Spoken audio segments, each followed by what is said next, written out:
It is part of our sinful nature. It's who we are. We're selfish. We want to control people. And if you let us do it, we will do it. Your kids will do it if you let them. Your boss will do it if you let them.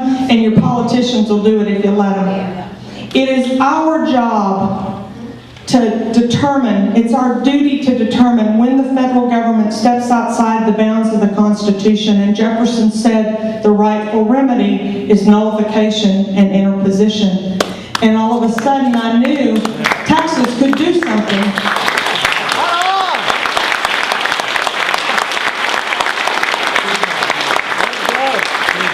If we had leaders with courage, if we had leaders that were really committed to serving Texas, they would have been doing something.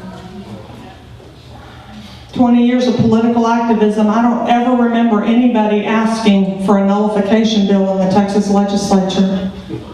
I don't remember the governor ever issuing a public statement that says, I've ordered this agency or that agency not to carry out that illegal federal action.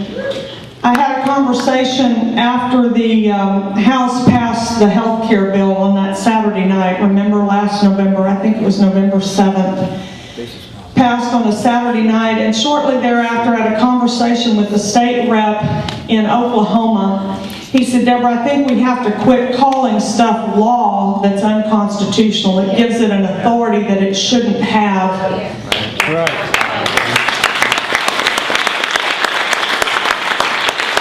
When the Congress takes an action that it has no constitutional authority to take, we should say it is an illegal federal action. And that illegal federal action will have no effect in the state of Texas. And we will codify that in state law the next time our legislature comes into session. We will draft a piece of state legislation and we will put it into our law that federal action has no effect here in Texas. That's how you nullify against an over-aggressive federal government.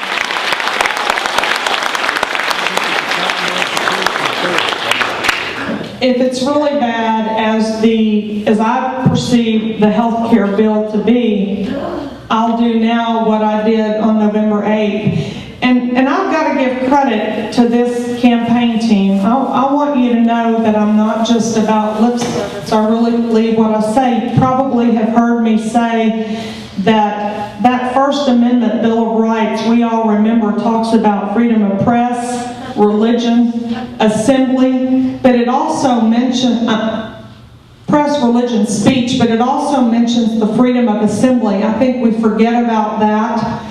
I had a man from San Antonio 2 years ago ask me, Deborah, do you know why that's there? I wasn't sure I did. He said it was because they understood that there was wisdom in the minds of men. I knew that. I am a Christian. I believe the Holy Spirit works through the minds of men. He works through believers to give us good answers, good and wise counsel, good and wise direction.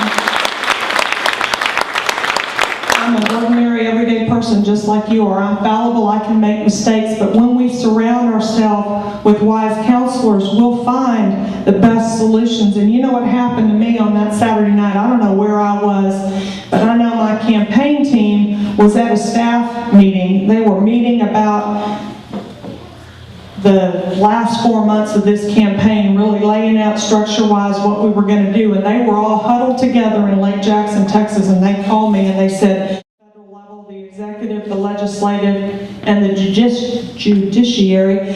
I don't know how often we think about those same branches being in play here in the state of Texas. We are also set up as a republic. Our executive branch is led by a governor, but we have a lieutenant governor and a comptroller and an attorney general and a secretary of state who serve the people of Texas. The attorney general can go to court and he can defend Texans. The lawyers that I've talked to said, Deborah, it wouldn't be proper for him to file a brief in the federal court until we've got a bill out of the Congress. Today we don't have a bill yet signed by the president. But that brief isn't written like that call to action was by a few heads huddled around a table late one night. That brief takes time. it takes work if we're going to prevail. So we said, please call the Attorney General and encourage him to begin to do the legal constitutional study that needs to be done so that the minute the President signs that bill, Texas is ready to drop a brief in federal court to protect Texans. I had a meeting with a congressman that Monday morning to talk about this idea of nullification. You can read the history books just like I do, and you can see that it's out there. But I wanted to know how a judge who had sat on a bench would react to those kinds of cases. I wanted to know how a congressman thought the U.S. Congress would react when the great state of Texas says, we're not taking it anymore, you're not coming one more inch into Texas. What's the Congress going to do?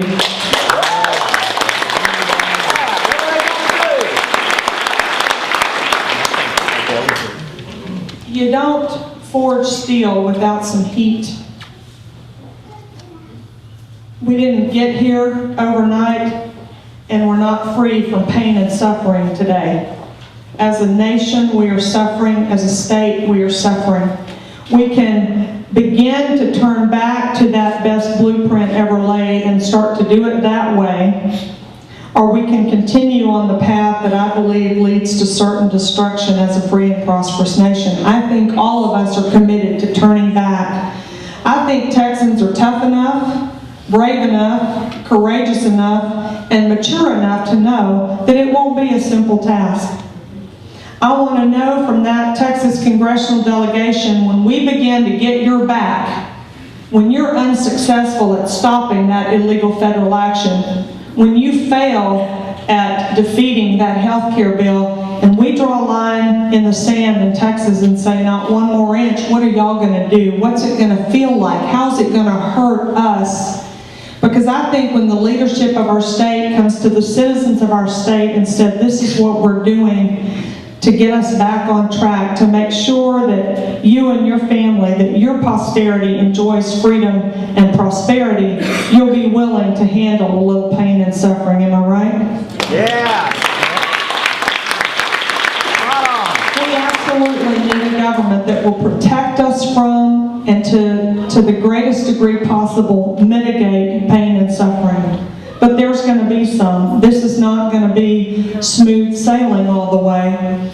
But when we are committed to restoring those principles of freedom and liberty, prosperity that our founders put in those documents, when we recognize that that federal government really should be limited to Article 1, Section 8, that's not saying we're advocating anarchy. That's saying we're courageous enough to say that the Texas energy sector might not look like the one in Louisiana. They might have different energy production needs over there, and they can pass laws for Louisiana. Texas will pass laws for Texas. Good.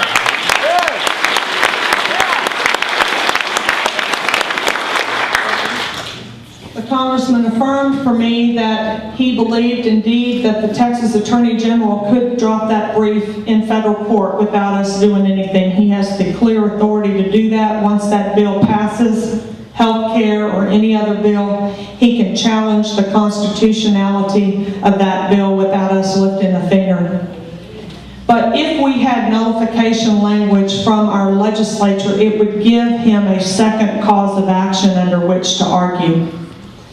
Ironically enough, a few weeks later, a supporter from Central Texas invited a man named Sheriff Richard Mack to come to Texas and to campaign with me and to talk about that sacred pillar, that second pillar of freedom, gun ownership. And I knew that Sheriff Mack had challenged, and I don't know if you know, Richard Mack was a sheriff in Arizona, in a rural county in Arizona, and when the Brady bill passed during the Clinton administration, there were provisions in that bill that he believed violated your Second Amendment rights to keep and bear arms. And he was going to be held as a sheriff to enforcing and implementing part of that law, and he didn't want any part of it. You've got to put out a statement. And I said, I'm brain dead. Y'all draft it, I'll proof it. And sure enough, Sunday morning, I proofed that call to action, and I sent it out on our way to church that next morning, and it said, call your state representative, call your state senator, get them to look